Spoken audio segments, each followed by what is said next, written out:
রাজ্যের প্রতি কেন্দ্রের বঞ্চনা একের পর এক বেড়ে চলেছে। 100 দিনের টাকা বন্ধ করে দেওয়ার পাশাপাশি আবাস যোজনার টাকা বন্ধ করে দিয়েছে। এবারে ঠিক লোকসভা ভোটের আগে রাজ্য সরকারকে প্যাচে ফেলতে এবারে কিন্তু তারা কেন্দ্র সরকার রাজ্যের 1 লক্ষ প্রবীণ নাগরিক যারা বার্ধক্য ভাতা পেতেন তাদের বার্ধক্য ভাতা বন্ধ করে দিলেন। এই যে রাজ্য সরকারকে এইভাবে প্যাচে ফেলার কেন্দ্রের এই যে নীতি, এই নিয়েই আমরা কথা বলবো কিছু প্রবীণ মানুষের সাথে। কি জানাচ্ছেন তারা? আপনার নামটা? খগেন্দ্রনাথ ঘোষ। খগেনবাবু, কেন্দ্র সরকার আজকে আমরা দেখতে পারেন যে 1 লক্ষ প্রবীণ নাগরিকদের ভাতা বন্ধ করে দিলেন। কি বলছেন? তাহলে বয়স্কদের অনেক অসুবিধা হবে, গরিব মানুষ আছে তাদের অসুবিধা হবে। এ টাকাটা পাইলে তাদের অনেক অসুখ বিসুখ, খাবার দাবার, চিকিৎসার সুযোগ সুবিধা হয়তো বঞ্চিত হচ্ছে। কি বলবেন কেন্দ্র সরকারের এই পদক্ষেপ? আমরা আর কি বলবো, সরকার যেটা করবে মানিয়ে নিতে হবে। মোদী সরকার বলেছিলেন যে প্রত্যেকের ঘরে অ্যাকাউন্টে টাকা পাঠাবেন, উল্টা টাকা বন্ধ করে দিলেন তারা প্রবীণদের। দিল কি কব, কি বলবেন?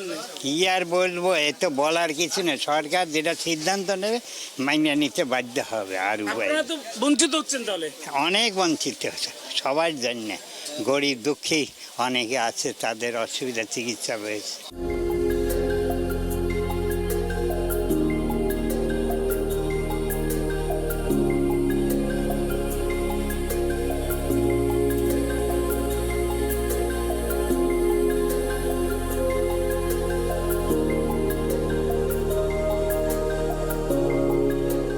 রাজ্যের মানুষরা বার্ধক্য ভাতা পেতেন 1000 টাকা করে। এই 1000 টাকার মধ্যে 700 টাকা দেয় রাজ্য সরকার আর 300 টাকা দেয় কেন্দ্র সরকার। কেন্দ্র সরকার সিদ্ধান্ত নিয়েছে এই রাজ্যের 1 লক্ষ প্রবীণদের বার্ধক্য ভাতা তারা বন্ধ করে দেবেন। কি বলছেন প্রবীণ নাগরিকরা? কেন্দ্র সরকার আজকে ঘোষণা করেছেন যে তারা 1 লক্ষ, এই রাজ্যের 1 লক্ষ প্রবীণ বার্ধক্য বৃদ্ধ ভাতা বন্ধ করে দেবে। কেন কি করে? মানে আপনার প্রোটেস্ট করতে হবে, জানাতে হবে ইয়েতে, কি বলবো নাম, আমি বুঝতে পারছি না কি বলবো। কেন্দ্র সরকার বন্ধ করেছে। কেন কেন কেন বন্ধ করলো আমি বুঝতে পারছি না। আমার জানা নেই যে কেন বন্ধ করলো। আগে আমরা জানবো, তারপরে আমরা এই প্রশ্নের উত্তর দেবো। 1000 টাকা পেতেন, সেই 1000 টাকার মধ্যে 700 টাকা রাজ্য সরকার দিত আর 300 টাকা কেন্দ্র সরকার দিত। সেই 300 টাকা দেওয়া তারা বন্ধ করে দিল। ও 300 টাকা বন্ধ করলো? 700 টাকা দিবে, মানে 700 টাকা রাজ্য সরকার দিচ্ছে। ওটা পাবো আমরা, সেটা বোঝা যাচ্ছে না। কেন্দ্র সরকার 1 লক্ষ প্রকল্প বন্ধ করে দিয়েছেন। 1 লক্ষকে বাদ দিয়ে দিয়েছে। আমি ঠিক বলতে পারছি না কেন বন্ধ করলো। চাইবেন? হ্যাঁ, জবাব চাইবেন? হ্যাঁ, জবাব চাইবো। বন্ধ করলো? হ্যাঁ, কেন বন্ধ করলো? হ্যাঁ, জবাব চাইবো না। কেন্দ্র সরকারের এই যে নীতি, একের পর এক নীতি, সেই নীতির বিরুদ্ধে কি? আমি এই নীতি মানি না। এই যে এতটা লোক, 1 লক্ষ লোকের বৃদ্ধ ভাতা বন্ধ করে দিবে, কথা হলো? তাদের কামাই নাই, কিছু নাই, কি করে চলবে তারা? তা চলবে কি করে?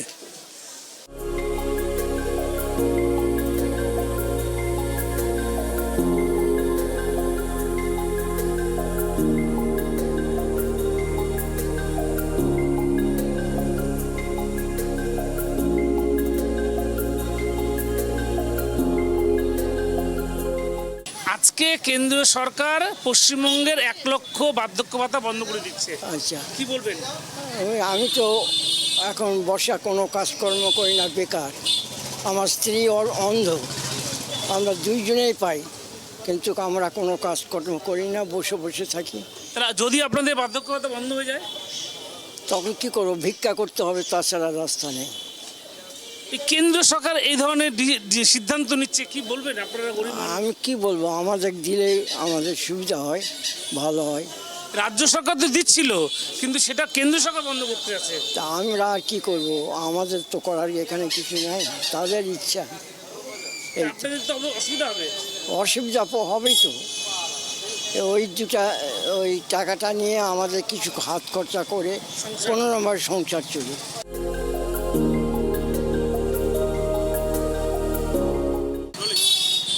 একের পর এক বঞ্চনা কেন্দ্রীয় সরকারের এ রাজ্যের প্রতি, এবং তার নতুন সংযোজন রাজ্যের 1 লক্ষ প্রবীণ নাগরিকের যে বার্ধক্য ভাতা তা বন্ধ করে দিতে চলেছে কেন্দ্রীয় সরকার, এমনই বিজ্ঞপ্তি জারি করছে তারা।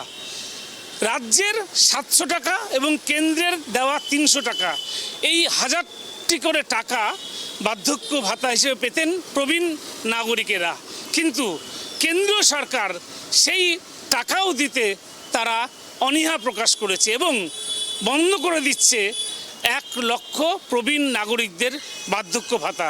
ফলে রাজ্যের মানুষ, প্রবীণ নাগরিক, তারা কিন্তু প্রবল বিপাকে পড়ে গেলেন এবং এটা এক প্রকার বঞ্চনার শিকার হলেন এবং সেই বঞ্চনা কেন্দ্রীয় সরকার, বিজেপি পরিচালিত মোদির সরকার সেই বঞ্চনা করলো এ রাজ্যের 1 লক্ষ প্রবীণ নাগরিকদের সাথে। ক্যামেরায় আনন্দ সরকারের সঙ্গে গৌতম পালের রিপোর্ট, ট্রাইব টিভি।